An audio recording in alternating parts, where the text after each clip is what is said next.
Assalamu alaikum wa rahmatullahi wa barakatuh. Alors voilà, ça fait quelques années que je bourlingue dans les sciences islamiques, principalement en tant qu'autodidacte, chose à ne pas faire.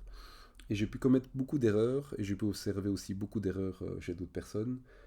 Comme le dit l'adage, Men kana shaykhuhu kitabahu kana khata'uhu akthara min sawabih. Celui dont son cheikh est un livre, ben, ses erreurs sont beaucoup plus nombreuses que toutes les fois où il a pu atteindre la vérité. Et tout ça m'a donné l'idée de lancer une série que j'ai intitulée Erreurs de parcours, euh, pour partager un peu mon expérience. Voilà. Bon, pour le premier épisode, j'ai décidé de parler de la terminologie. Alors, rentrons dans le vif du sujet. Lorsqu'on étudie usul al-fiqh, on apprend que les termes ont une réalité linguistique, donc généralement c'est le sens qu'on peut trouver dans le dictionnaire, mais ils ont aussi une réalité coutumière, et même la réalité coutumière elle-même se subdivise en deux catégories.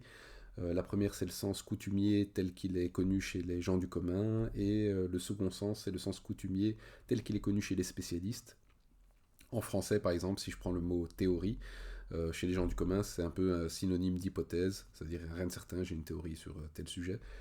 Mais chez les spécialistes, chez les scientifiques, par exemple, c'est un modèle explicatif qui est basé sur l'observation, sur des expériences qu'on peut répliquer et qui respecte certains principes. Bref, c'est quelque chose de beaucoup plus solide. Et le troisième sens, c'est le sens légal, c'est-à-dire le sens religieux tel qu'il est voulu par le législateur. Alors, bon, pourquoi je parle de tout ça? Parce que beaucoup de gens font l'erreur de comprendre des fois un mot selon son sens linguistique, alors que par exemple il fallait le connaître selon son sens légal, religieux. Un exemple concret, ça serait le hadith qui dit que celui qui ne peut pas prier debout, qu'il prie assis. Ben, le sens linguistique qu'on peut observer malheureusement dans beaucoup de mosquées, des fois, c'est les gens qui ont cette facilité à prier assis sur une chaise. Alors qu'ici, comme on est dans le hadith, c'est le sens légal qui évolue, et donc on désigne par le joulous ici la position assise telle qu'elle est connue dans la prière, c'est-à-dire la position qu'on observe lorsqu'on fait le tashahhud. Et donc si on a la possibilité d'adopter cette position, c'est ce qu'il faut faire, et pas directement penser à s'asseoir sur une chaise. Des fois, on peut aussi faire l'erreur de devancer le sens linguistique sur le sens coutumier. Je me rappelle d'un prédicateur anglophone qui avait du mal à accepter certains hadiths relatifs à des miracles prophétiques en disant que voilà, ce hadith-là, il n'est pas raisonnable. Et bien sûr, pour appuyer sa position, il va citer une parole d'Ibn al-Jawzi qui dit إذا رأيت الحديث يباين المعقول أو يخالف المنقول أو يناقض الأصول فاعلم أنه موضوع. Donc si tu vois que le hadith se dissocie du ma'qoul, donc ici il l'a compris dans le sens raisonnable, euh, ou bien qu'il contredit ce qui a été transmis, ou bien qu'il contredit les fondements, ben sache que le hadith est mensonger. Et l'erreur qu'il a fait ici, c'est de comprendre Ma'qoul selon son sens linguistique, donc on va dire raisonnable chez les gens du commun, alors qu'ici c'est le sens coutumier tel qu'il est connu chez les spécialistes. C'est l'aql ici, c'est la logique. C'est-à-dire que tant que le hadith il contredit pas, par exemple, le principe de non-contradiction, ben, même s'il est extraordinaire, il n'y a aucun souci. Enfin, c'est la définition même du miracle, quelque chose d'extraordinaire. Alors, donnons encore un autre cas. Des fois, on peut faire l'erreur de comprendre un terme. On connaît par exemple la définition d'un terme selon une certaine science, mais dans une autre science, ce même terme a une autre signification. Par exemple, si je vous dis le terme mutawatir, vous allez penser directement, j'imagine, à la science du hadith. Voilà, mutawatir veut dire notoire, avéré. Donc un hadith qui est mutawatir, c'est un hadith qui à chaque génération il y a un nombre important de transmetteurs, de telle sorte qu'il est impossible qu'ils se soient tous accordés sur le mensonge. Mais par exemple, lorsqu'on dit d'une lecture du Coran qu'elle est mutawatira, c'est un autre sens. On dit mutawatira dans le sens où globalement elle l'est, et en plus de ça, même pour certains termes où la lecture de tel verset ne serait pas mutawatir, elle est tellement répandue, et en plus de ça, elle respecte le mushaf tel qu'il a été établi à l'époque du calife Othman, qu'il respecte un aspect de la langue arabe, et dans ce cas-là, ça suffit à fournir la certitude. Donc, même si elle n'est pas mutawatira au niveau de la chaîne de transmission, elle remplit quand même cet objectif final qui est de fournir une certitude, et c'est pour ça qu'on l'appelle mutawatira.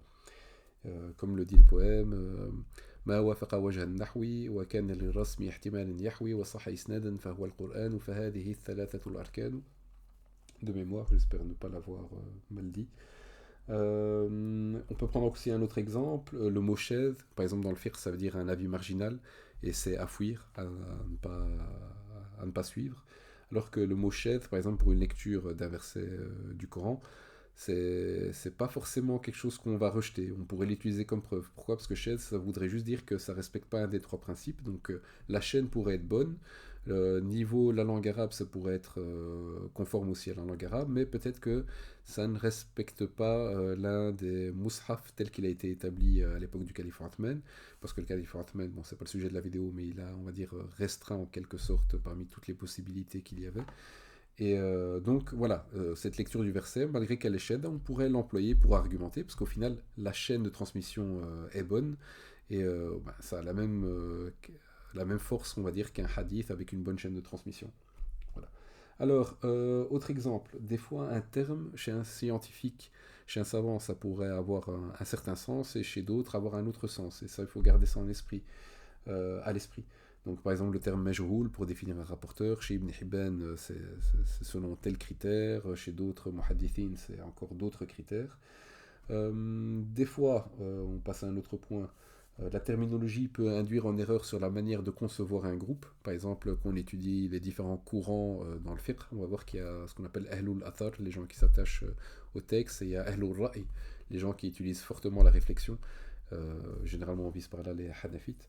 Et des fois, quand on est débutant, ben, on se dit, on a un peu une mauvaise image. On se dit, ah, ces gens-là utilisaient beaucoup leurs raisons, comparé à ceux-là qui sont plus attachés au texte.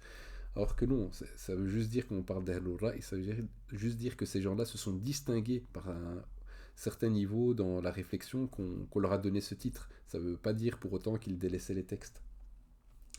Même chose, lorsqu'on parle de la dénomination d'une science, ça peut aussi induire en erreur. Et là, je vais terminer par une petite anecdote. J'avais une divergence avec un frère sur la manière de concevoir et de comprendre les attributs divins dans le madhab hanbalite. Et pour trancher le débat, je lui ai proposé, je lui ai dit, écoute, ce qu'il y a de bien avec une école, c'est qu'elle a des références. Et donc, prenons les ouvrages de référence dans Usul al-Fiqh pour voir comment il faut comprendre les textes. Et voyons, par rapport au verset qui parle des attributs divins, ben, comment il faut les comprendre. Et bon, je lui ai proposé cela parce que je savais que dans les ouvrages d'Usul al-Fiqh chez les Hanbalites, on classait les attributs divins comme étant, faisant partie de ce qu'on appelle les mutashabih. Donc voilà, c'était un peu le deal que je lui ai proposé. Et là, il a eu une réaction euh, qui était totalement erronée. Il m'a répondu, il m'a dit non, mais là, tu veux appliquer des règles d'usul al-fiqh pour comprendre des textes relatifs à la aqida. Non, usul al-fiqh, c'est pour comprendre le fiqh, pas pour comprendre la aqida. Et ça, c'est totalement faux. Euh, Pourquoi alors vous me direz pourquoi on a appelé ça usul al-fiqh? Tout simplement, enfin il y a trois raisons. Soit c'est parce que min bab et tarlib, donc parce que majoritairement on utilise ces règles-là pour comprendre des textes relatifs au fiqh, vu qu'ils sont beaucoup plus nombreux que les textes liés à la aqida, ou parce que cette science aussi s'est développée en même temps que le fiqh. Et certains disent aussi peut-être qu'il faut comprendre usul al-fiqh dans son sens linguistique, et donc fiqh linguistiquement ça veut dire la compréhension, et donc ça serait les fondements de la compréhension. Alors que ça soit après dans le droit musulman, le fiqh ou dans la aqida, peu importe. Mais voilà, comme quoi des fois la dénomination d'une science, comme usul fiqh, peut induire en erreur et peut amener à penser que cette chose-là est applicable uniquement à un certain domaine, alors que ce n'est pas le cas. Voilà, je vais essayer de ne pas être trop long dans ces vidéos. Barakallahu fikum pour votre écoute et à la prochaine, Inch'Allah.